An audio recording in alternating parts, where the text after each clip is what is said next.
যার একেবারে হৃদয়ে প্রবেশ করেছে, যার একবারে সেই রূপ একবার যার নয়নে লেগেছে, তার বহিরঙ্গ তো দূরের কথা, সজনীরে কি বলিব তোর কাছে, তার ভিতরে বাহিরে আলো করে, তার ভিতরে বাহিরে আলো করে, ভিতর বাহির আলো করে, ভিতরে বাহিরে আলো করে, ভিতর বাহির আলো করে। ওরে হরির রূপে রয়ের ছটাই ভিতরে বাহির আলো করে, গৌর হরি রূপের ছটাই ভিতর বাহির আলো করে। আমার গৌরে হরির রূপের ছটাই ভিতরে বাহির আলো করে, গৌর হরি রূপের ছটাই ভিতরে বাহির আলো করে, গৌর হরি রূপের তার ছটাই ভিতরে বাহির আলো করে, গৌর হরি রূপের ছটাই ভিতর বাহির আলো করে, ভিতর বাহির আলো করে। আমার গৌর সুন্দরের সেই রূপের ছটায় তার ভিতর বাহির আলো করে।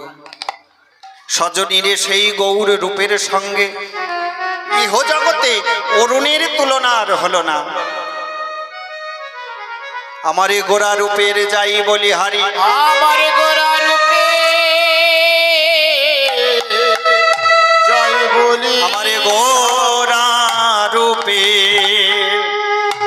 যাই বলি হারি, আর গোরা রূপে জয় বলি হারি। গোরা রূপে যাই বলি হারি, আমার গোরা রূপে জয় বলি হারি। আমার গোরা রূপের যাই বলি হারি, হেরি সুধা কর মোরছে চরণ তল, পরু নখ দশা দশ নখ ধরি, এরি সুধা করো মুরচি চরণ তলে, পুরু দশানা খরূপ ধরে। দেখা যাক ইহ জগতে আমার গৌর হরির রূপের সঙ্গে সেই গগনের চাঁদের তুলনা হয় কিনা। এ জগতে যার ঘরে একটি রূপের পুত্র যদি জন্মগ্রহণ করে, অনেকে বলে থাকে আহা গো সোনার চাঁদ ছেলে গো। দেখা যাক সেই চন্দ্রের সঙ্গে আমার গৌর হরির রূপের তুলনা হয় কিনা।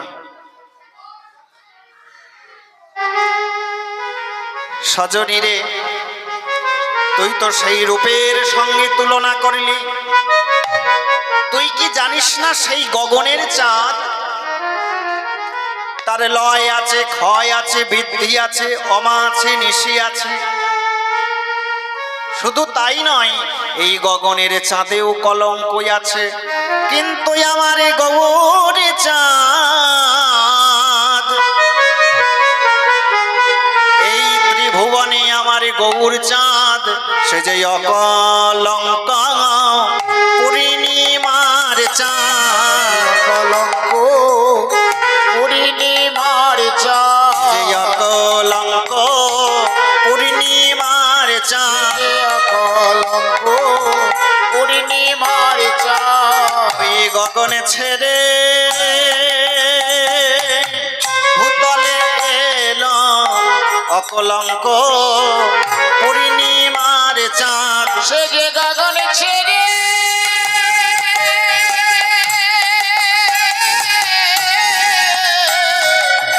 ভূতলে এলো, সে যে অকলঙ্ক পূর্ণিমার চাঁদ। সজনী এ যে অকলঙ্ক পূর্ণিমার চাঁদ গগন ছেড়ে ভূতলে এলো। গগনের চাঁদ মনে মনে ভাবছে আজ নদিয়ার মাঝে এমন চাঁদের উদয় হয়েছে, দেখা যাক সেই রূপের সঙ্গে আমার তুলনা হয় কিনা। গগনের চাঁদ আমার গৌর চাঁদের, গৌর চাঁদের পানে নয়নে দিলেন, গৌর চাঁদের অঙ্গে নয়ন দিয়ে নয়ন দিয়ে নিজের দিকে চাইলেন।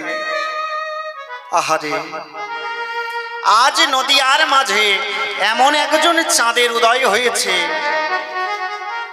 যে চাঁদের রূপের সঙ্গে আমার তুলনা হলো না।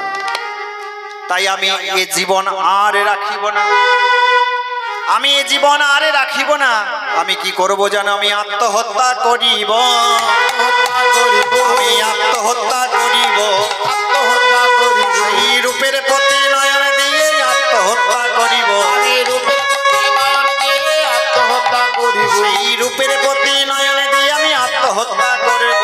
রূপের প্রতি নয়ন দিয়ে আমার ভাবাবেশে চন্দ্র বনে, রূপের প্রতি নয়ন দিয়ে আমার ভাবাবেশে চন্দ্র বনে, রূপের প্রতি নয়ন দিয়ে ভাবাবেশে চন্দ্র বনে, রূপের প্রতি নয়ন দিয়ে ভাবাবেশে গৌর বলে। রূপের প্রতি নয়ন দিয়ে আত্মহত্যা করিব। লীলার এক পাশে মহাজনে বললেন, শোনো শোনো, আত্মহত্যা করলে যদি গৌর পাওয়া যেত, তবে আমি এক দণ্ডে শতবারই আত্মহত্যা করিতে পারি। যদি আত্মহত্যা করিলে গৌর পাওয়া যেত, তবে আমি এক দণ্ডে শতবার প্রাণ ত্যাগ করব। তোমরা কেউ আমার গৌর এনে দিতে পারবে গো? তুমি যে আত্মহত্যা করবে বলছো, এ দেহটা কি তোমার নাকি? এ দেহটা তোমার নয়। একদিকে লীলা, অন্যত্র জীবের শিক্ষা। জগৎবাসীকেও জানালেন, হে জগৎবাসী, তোমাদের শত কষ্ট হলেও, দুঃখ হলেও যেন কেউ আত্মহত্যা করো না গো। 84 লক্ষ জনে ভ্রমণ করিতে করিতে এই সাধের মানবে জন্মখানি পেয়েছিলাম। 84 লক্ষ জনে ভ্রমণ করিতে করিতে এই সাধের মানব জন্ম পেয়েছি। তবে মানব জন্ম পেলেই যে সে মানুষ হয় তা কিন্তু নয়। মানব জন্ম পেলেই যে সে মানুষ হবে তা নয়। তা যদি হতো, যদি কোনো বাচ্চা কোনো গুরু মহারাজের চরণে প্রণাম করে, তার পিতামাতা বলে, গুরুদেব ওকে আশীর্বাদ করুন যেন মানুষের মতো মানুষ হয়, সে তো এমনিতেই মানুষের বাচ্চা গো। তারপরেও বলছে তাকে আশীর্বাদ করুন সে যেন মানুষের মতো মানুষ হয়। মান আর হুঁশ যার বর্তমান, সেই তো মানুষ। তবে মানুষ কাকে বলে জানো? ভজনযোগ্য দেহ পেয়েছি, ভজনযোগ্য দেহ পেয়েছি। মানব জীবনের একটা মাত্রই কর্তব্য, সমস্ত কর্তব্যের মধ্যেও মানব জীবনের একটি মাত্র কর্তব্য প্রধান, কৃষ্ণ ভক্তি লাভ। কৃষ্ণ ভক্তি লাভ করাই তার একটি মাত্র কর্তব্য। শুধু কর্তব্য বললে ভুল হবে, অবশ্য অবশ্য কর্তব্য, অবশ্যই অবশ্য কর্তব্য। তোমার যখন কর্তব্য শেষ হয়ে যাবে, আহার নিদ্রা মৈথুন এই গুণ পশুর মধ্যেও বিদ্যমান, মানুষের মধ্যেও বিদ্যমান। তথাপি মানুষকে মানুষ কেন বললেন? এইখানেই তার প্রমাণ। ভগবান বলেনি তুমি সবকিছু ছেড়ে দিয়ে আমার ভজনা করো। 24টা ঘন্টার মধ্যে তুমি যদি 24টা মিনিট আমাকে দিতে পারো, আমি বেশি চাই না গো। 24টা ঘন্টার মধ্যে তুমি কর্ম যা আছে সব করো, তার মধ্যে 24টা মিনিট যখন তুমি আমার ভজন সাধন করবে, তখনই যেন তোমার এই বহিরঙ্গে কোনো চিন্তা ভাবনা তোমার অন্তরে না জাগে।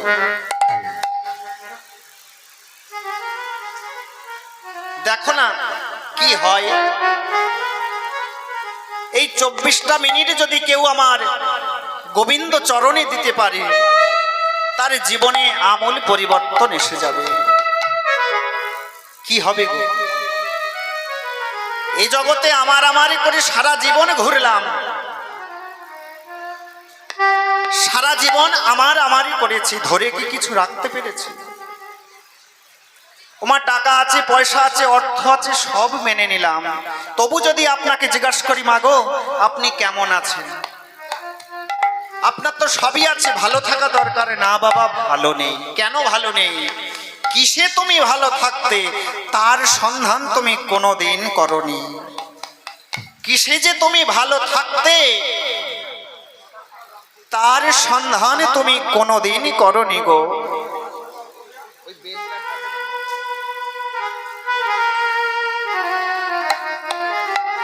একেবারে সন্ধানে করে দেখো, ভগবানকে পেতে হলে এই সারা বিশ্ব ব্রহ্মাণ্ড খুঁজেও আপনি ভগবানকে ধরতে পারবেন না, পারবেন না। এই সারা বিশ্ব ব্রহ্মাণ্ডের মাঝে ভগবানকে ধরে পাবেন না। আমি আমার এই গ্রামের উদ্দেশ্যে একটা কথা বলছি। আমার এই গৌর ভক্ত, আমারই গুরু ভাই যারা আছে তাদের উদ্দেশ্যেই আমি বলছি। আমার এই যে শ্রী গুরুদেবের মূর্তি এখানে প্রতিষ্ঠা হয়েছে, আপনারা মূর্তিটাকেই লক্ষ্য করলেন। অনেকে বললেন সেই গুরুদেবের সঙ্গে তুলনা মিল হয়নি। না হোক, একটা সন্তানের যদি একটা চোখ অন্ধ হয়ে যায়, কোনো মা কি পারবে সেই সন্তানকে ফেলে দিতে? এই মূর্তির সঙ্গে আপনি সেবা পূজা করুন, মূর্তির সঙ্গে প্রেম করুন। যখন এই মূর্তির সঙ্গে প্রেম এসে যাবে না, ভজনটা অনুরাগের বিষয় গো। এই মূর্তি দিয়ে বিচার হয় না, অনুরাগের বিষয়। একবার চিত্তে অনুরাগ দিয়ে দর্শন করুন। যার পুষ্প সমাধি এই মূর্তির নিচে প্রতিষ্ঠা, বিগ্রহে আমার কি এসে যাবে? যদি তাই হয়, এই মূর্তিকে সেবা পূজা করুন। এই সেই বিগ্রহের সঙ্গে আপনি যখন প্রেমে লিপ্ত হয়ে যাবেন, তখন দেখবেন আমার স্বয়ং গুরুদেবী বিরাজমান। যা হয়ে গেছে তা হয়ে গেছে, ছেড়ে দিন সেসব। মূর্তিকে, আমার গুরুদেবের যে শ্রী বিগ্রহ প্রতিষ্ঠা হয়েছে, এই বিগ্রহের সঙ্গে আপনি প্রেম করুন, তার সেবা পূজা করুন, তার কাছে যান, তার বসন ভূষণ মার্জনা করুন। দেখবেন মূর্তির প্রতি প্রেম এসে যাবে। আর মনে হবে না যে এ তো আমার সেই গুরুদেব নয়। তখন প্রেম এসে যাবে, অনুরাগ এসে যাবে। তাই সজনী,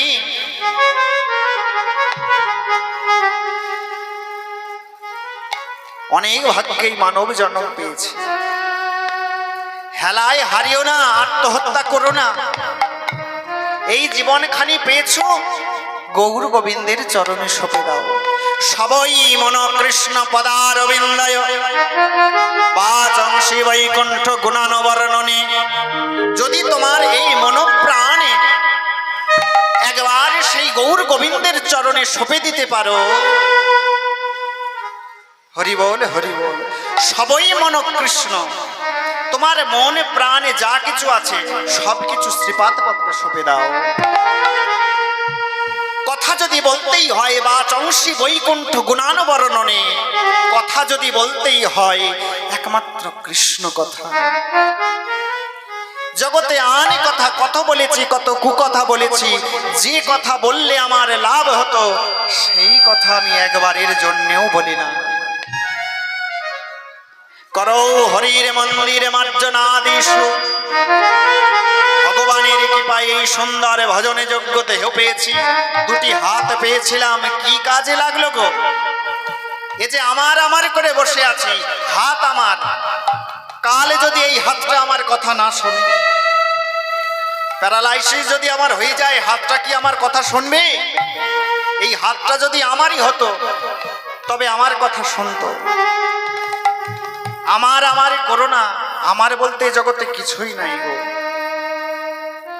সজনী, ঘুরিলে ভুবনে পাবি না সে ধন, তোর জ্ঞান নয়নে না ফুটলে পরে। ভগবানকে পেতে হলে সারা বিশ্ব ব্রহ্মাণ্ড যদি আপনি খুঁজে ফেলেন তাও কিন্তু গৌর গোবিন্দকে ধরে পাবেন না। সজনী রে, যদি তোর জ্ঞানের নয়নে না ফোটে, জ্ঞানের নয়ন না ফোটে, ইহ জগতে যার জ্ঞানের নয়ন উন্মিলন হয়েছে তার ভজন সাধনের ভাব ধারাটাই আলাদা, তার বচন ভঙ্গি আলাদা, তার চলার ভাব আলাদা, বলার ভাবে ধারা আলাদা। সাধারণ মানুষের সঙ্গে তার মিল হয় না।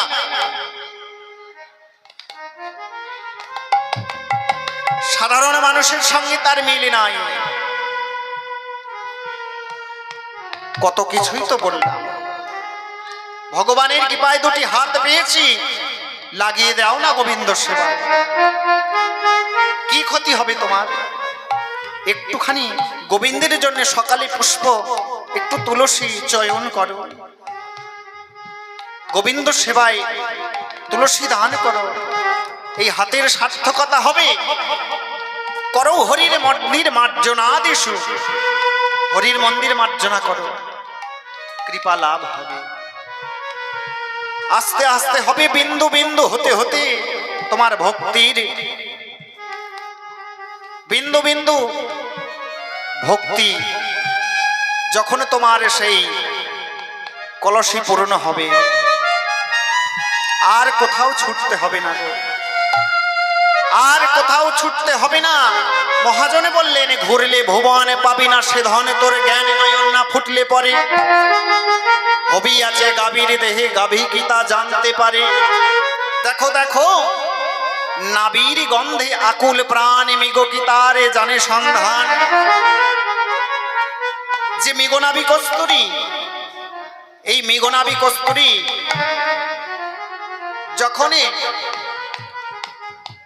বনের মধ্যে তার সুগন্ধ ছড়িয়ে পড়ে, সেই তীব্র গন্ধে হরিণ পাগল হয়ে ওঠে।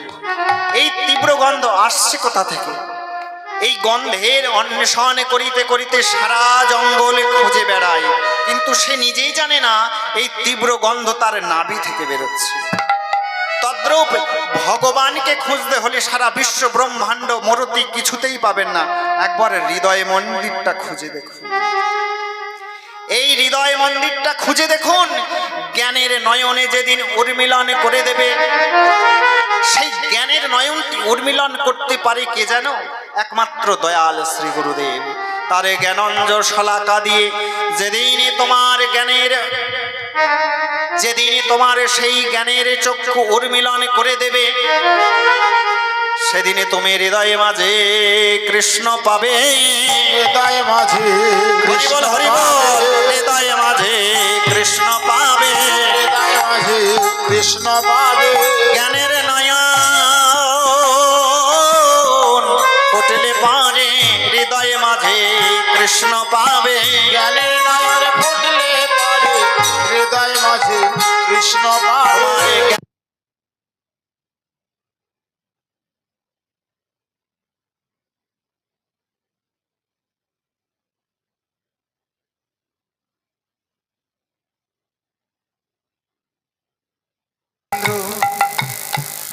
উদয় নদিয়ায় রে ভাবের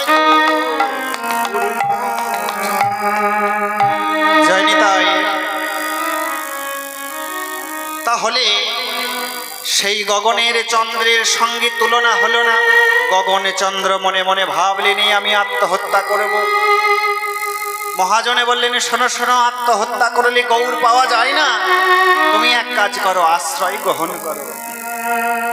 তাই সেই গগনের চন্দ্রই আজ 10 ভাগে বিভক্ত হয়ে আমার গৌর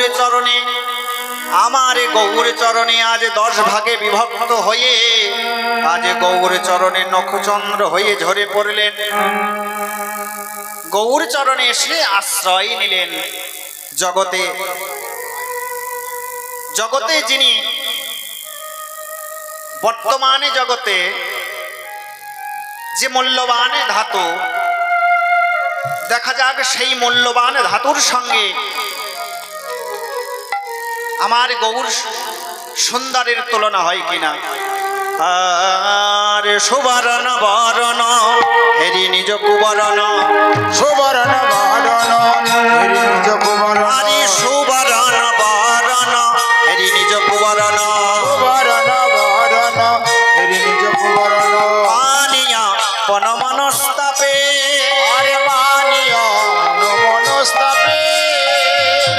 সমবিধিক অধিক নহি অনুভবী। সজনী দেখা যাক ইহ জগতে এই সোনার সঙ্গে তুলনা হয় কিনা। কাঞ্চনা বললেন, সজনী রে, তুই তো তোর গৌর হরির রূপের সঙ্গে ইহ জগতে সোনার সঙ্গে তুলনা করলি। তুই কি জানিস এই সোনার মধ্যে খাদ আছে? কিন্তু আমার গৌর হরির এই অঙ্গে কোনো খাদ নাই। আমার গৌর হরির অঙ্গে কোনো খাদ নাই। তাই সেই সোনার সঙ্গে আমার গৌর রূপের তুলনা হলো না। যা সমবিধিক অধিক নাহি অনুভবী। তুলনা দিবার নাহি ঠোর, জগদানন্দ কহে পহুক তুলনা পহু। নিরুপমা গৌর কিশোর।